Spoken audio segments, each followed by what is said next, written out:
My Dark Web Experience, The Visiting, by Tales from the Abyss. This occurred not long after I turned 18 years old. My girlfriend had also just turned 18 a few days ago, which meant her parents had finally trusted her and I to be alone in the house while they went out for dinner. My girlfriend had always been a fan of horror films and creepy things in general. She loved reading creepypastas and watching dark and gory films such as Hostel and Saw. One evening, I was sitting with her while she finished watching the last few minutes of The Human Centipede. We both had a few drinks, and I was about to go to bed, but she suggested we look for other horror films to watch online. Despite my tiredness, I obliged. A few minutes of searching on her laptop revealed all of her favorite online film sites had been taken down. That's when she suggested a chilling alternative. "Ever heard of the dark web?" she asked. I had heard whispers around school about it, but never took too much interest. "Yeah, I have," I replied, trying to act brave. A smile of excitement appeared on her face. I could tell she was slightly drunk, and in that sort of "I don't care what happens" mood. I decided to go to the kitchen to fetch her some water. When I came back, I noticed she had a site open called CensorView. The site displayed the pictures of movie posters I had never seen before. I correctly assumed it was a site that sold banned horror films from other countries. All of them looked pretty unoriginal, nothing I hadn't seen before. All except for one. The one my girlfriend was hovering the mouse clicker over. The movie was called The Visiting. The display picture was simply a white background with The Visiting written in Arial black font. We were both fascinated as to what it was. I took out my iPhone and searched for the plot of the film, yet I found nothing. Just a few stupid YouTube videos and irrelevant forums. However, when I looked back up from my phone, I caught a glimpse of my girlfriend typing in her name and address into various boxes on a page titled Order Details, before, to my horror, she clicked the submit button.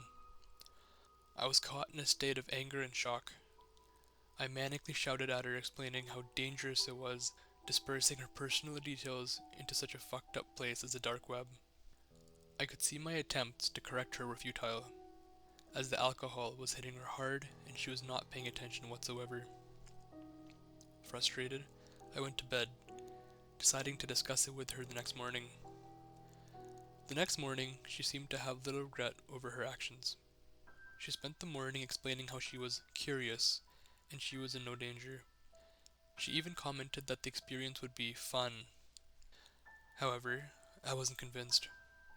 She told me not to tell her parents, fearing they would not trust her to be alone in the house again.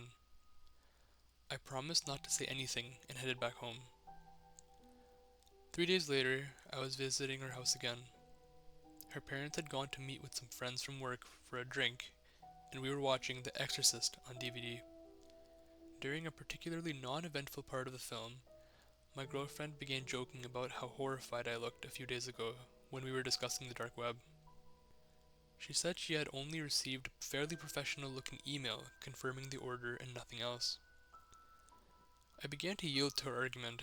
Perhaps I was overreacting.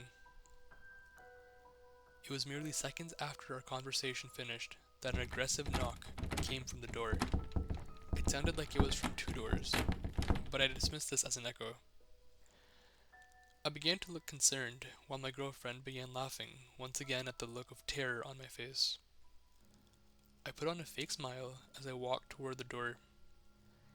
It erased clean from my face when I saw who stood outside. A tall, stocky man, wearing a ski mask and dark clothes, stood at the front door wielding a hammer. I was about to call out to my girlfriend to call the police when a blood-curdling scream echoed through the house. I raced back into the room to see my girlfriend pointing at the window facing the garden. An identical man stood at the window, only he was holding a small bat. I grabbed my girlfriend's hand and sprinted up the stairs. We hid in the master bedroom while I called the police on my mobile, who told me they would be there as soon as possible. As I finished the call, I heard one of the doors smash and loud, rapid footsteps heading up the stairs. They were in the house. Without thinking, I pushed the window open and told my girlfriend to jump, run, and not to look back. She jumped and landed safely onto the grassy garden below. I was about to follow, but hesitated, wondering if I could put up a fight, and in doing so, allow my girlfriend more time to escape. It was then that I heard a deep, aggressive voice just outside the room. The man shouted something in a foreign language, whilst I heard laughs from the other two men outside.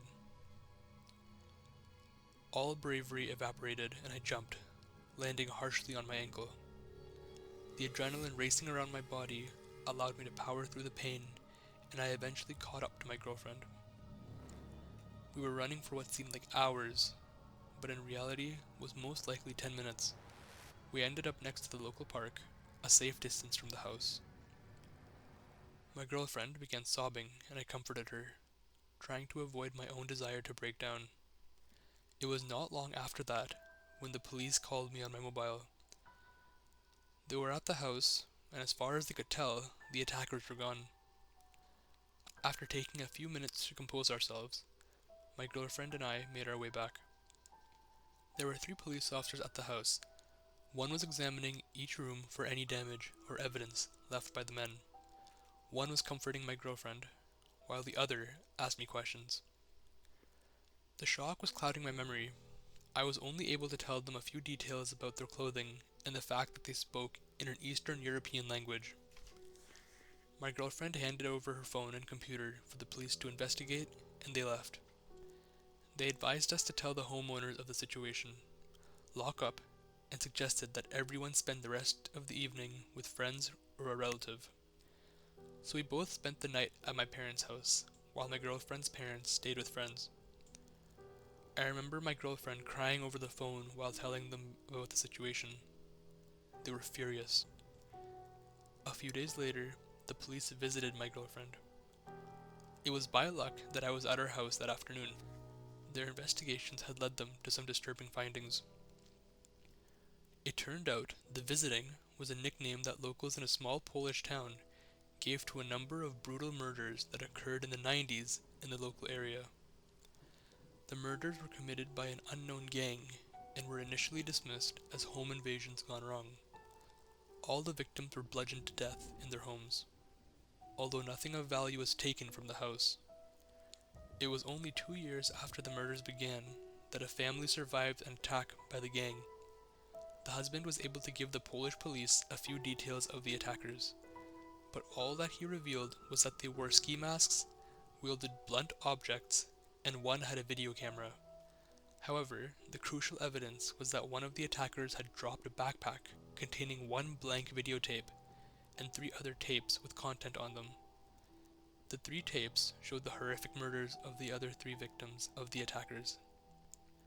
The police came to a shocking conclusion that these men were creating snuff films to be sold to whatever sickos paid enough for them. A nationwide manhunt began, but after years of investigation, nothing was found. I remember feeling incredibly cold as the police told me their findings.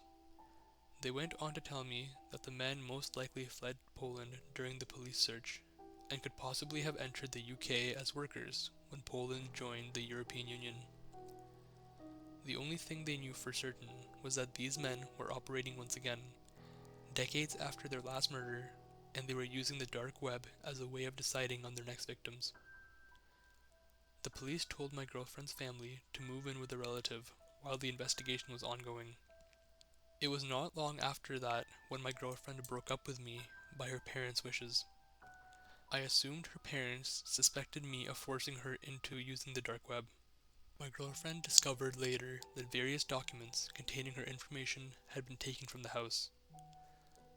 I'm not allowed to see her, but our parents still speak. From what they tell me, her mental state has become incredibly fragile. It broke my heart to hear this. I can safely say the police will never find the attackers using the information I gave, which means they will most likely strike again. I can only hope the next time they do, it will lead to those bastards ending up behind bars, and not the creation of another tape to add to their collection. Be safe and avoid the dark web.